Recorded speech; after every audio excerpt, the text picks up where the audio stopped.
तो वेलकम है आप सभी का नर्सड एकेडमी में।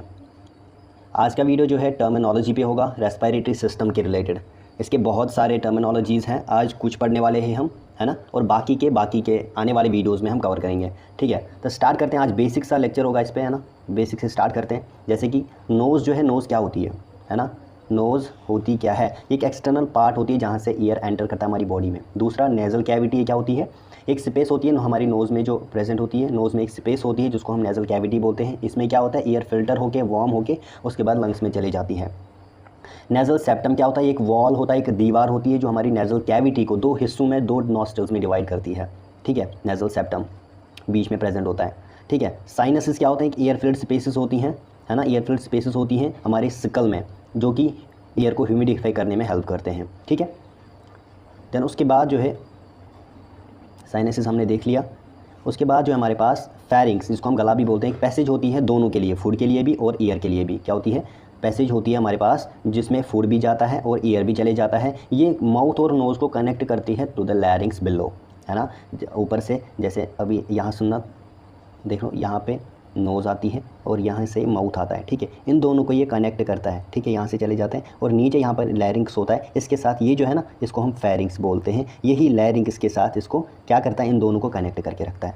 ठीक है, दैन उसके बाद जो है लैरिंग्स को हम वॉइस बॉक्स भी बोलते हैं। लैरिंग्स जो है ना, लैरिंग्स जो है इसको वॉइस बॉक्स भी बोला जाता है। इसमें वोकल कॉर्ड्स प्रेजेंट होते हैं जो कि साउंड प्रोडक्शन में हेल्प करते हैं। ट्रैकिया क्या होता है? इसको हम विंड पाइप भी बोलते हैं। ये मेन एयरवे होती है जो कि एयर को लंग्स तक ले जाती है। ब्रोंकाई क्या होता है? ये 2 ब्रांचेस होते हैं ट्रैकिया के, जो कि लंग्स में चले जाते हैं। ठीक है, ट्रैकिया डिवाइड करके प्राइमरी ब्रोंकाई में डिवाइड होता है और वो लंग्स में चले जाते हैं। ब्रोंकियोल्स जो हैं ये क्या होते हैं? ब्रोंकियोल्स स्मॉलर ब्रांचेस होते हैं ब्रोंकाई के इनसाइड द लंग्स। ठीक है, सारी चीज़ें आपको पता है, बस मैं रिवाइज कर दे रहा हूँ।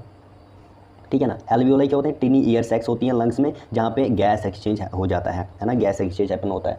ठीक है, लंग्स क्या होते हैं? मेजर ऑर्गन्स होते हैं रेस्पिरेशन के, जहाँ पे ऑक्सीजन का एक्सचेंज होता है। कार्बन डाइऑक्साइड के साथ ऑक्सीजन एब्जॉर्ब किया जाता है और कार्बन डाइऑक्साइड एक्सपेल आउट किया जाता है। ठीक हो गया। डायफ्राम क्या होता है? एक मसल होती है जो लंग्स के नीचे, लंग्स के बीनीथ प्रेजेंट होती है, जो हेल्प करती है ब्रीदिंग में।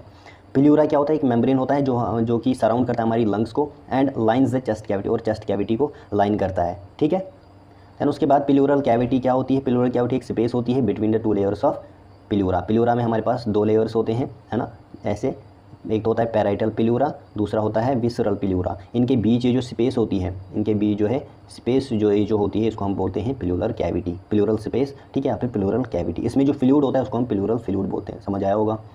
दैन उसके बाद जो है रेस्पिरेशन क्या होती है? रेस्पिरेशन एक इवेंट होता है जिसमें हमारे पास इनहेलेशन भी होता है और एक्सहेलेशन भी होता है। इनहेलेशन में हम इनसाइड एयर लेते हैं और ब्रीथ आउट करते हैं। एक्सहेलेशन में इंस्पायरेशन क्या होती है? एक act of breathing air into the lungs. Expiration the act of exhaling air from the lungs. ठीक है, वेंटिलेशन क्या होती है? Ventilation movement of air in and out of the lungs. जब हम एयर को मूव करते हैं in and out of the lungs, that's called as ventilation. Oxygenation क्या होती है? Supplying oxygen to the body tissues. Body tissues को जब ऑक्सीजन मिलता है through the blood stream, that's called as oxygenation. Hypoxia क्या होता है? बहुत बार बोल चुका हूँ मैं, अ कंडीशन जहाँ पे body is deprived of adequate oxygen supply, जहाँ पे बॉडी को, हमारी बॉडी टिश्यूज को प्रॉपर ऑक्सीजन जो है सप्लाई नहीं होती, इनएडविकेट ऑक्सीजन सप्लाई होती है, दैट्स कॉल्ड एज हाइपोक्सिया। ठीक हो गया। दैन उसके बाद हाइपर वेंटिलेशन क्या होती है? हाइपर वेंटिलेशन ये क्या होती है? हाइपर वेंटिलेशन देखना ज़रा, हाइपर वेंटिलेशन क्या होता है? Breathing faster and deeper than normal causing excess loss of carbon dioxide. इसमें क्या होता है? ब्रीदिंग क्या होती है? फास्ट होती है, डीप होती है ना, नॉर्मल के कंपैरिजन में, जिससे क्या होता है? Excess of the carbon dioxide जो है क्या होता है?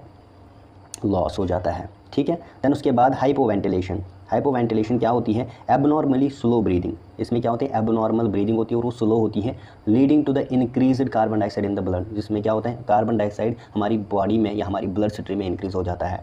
साइनोसिस। साइनोसिस क्या होता है? Bluish discoloration of the skin due to lack of oxygen. जब हमारी स्किन को, हमारी बॉडी को प्रॉपर ऑक्सीजन नहीं मिलता तो स्किन के थ्रू हमें पता लगता है, स्किन में ब्लूइश डिस्कलरेशन होती है, that's called as cyanosis. Okay. Dyspnea क्या होता है? डिफ़िकल्टी और लेबर्ड ब्रीदिंग, जिसमें पेशेंट को बहुत ज़्यादा जो है मेहनत करनी पड़ती है ब्रीदिंग करने के लिए। दैन उसके बाद last but not the least tachypnoea क्या होता है? Abnormally fast breathing. इसमें एबनॉर्मल फास्ट ब्रीदिंग होती है। टैकी का मतलब होता है बड़ा हुआ, मतलब इंक्रीज़। पीनिया का मतलब क्या होता है? पीनिया, PNEA, पीनिया का मतलब होता है ब्रीदिंग। ठीक है, उम्मीद करता हूँ समझ आया होगा। तो ठीक है, मिलते हैं अगली वीडियो में और टर्मिनोलॉजीज़ के साथ। तब तक के लिए खुदा हाफिज़।